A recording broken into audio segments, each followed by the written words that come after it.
Hello, this is the Tachibana Corporation coming at you with another unboxing video.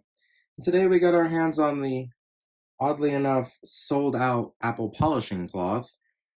This may very well be the most expensive polishing cloth you'll ever buy, if you buy it. Let's go ahead and get a look at this.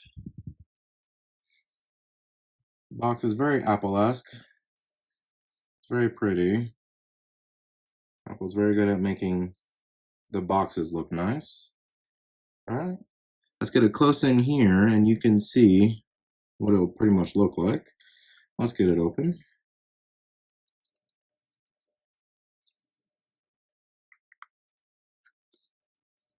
Alright, it's pretty simple.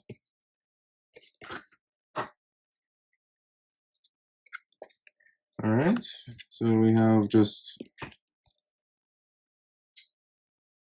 basic instructions. I didn't think you would need it, but it seems to be it. You can see the Apple logo here. It's a cloth. It's basically a cloth. It does feel pretty good. Not sure it is worth the price by any means, but that seems to be the entire unboxing. Let us know down in the comments what you thought of this polishing cloth and what you guys think we should unbox next, and we will go ahead and catch you guys next time.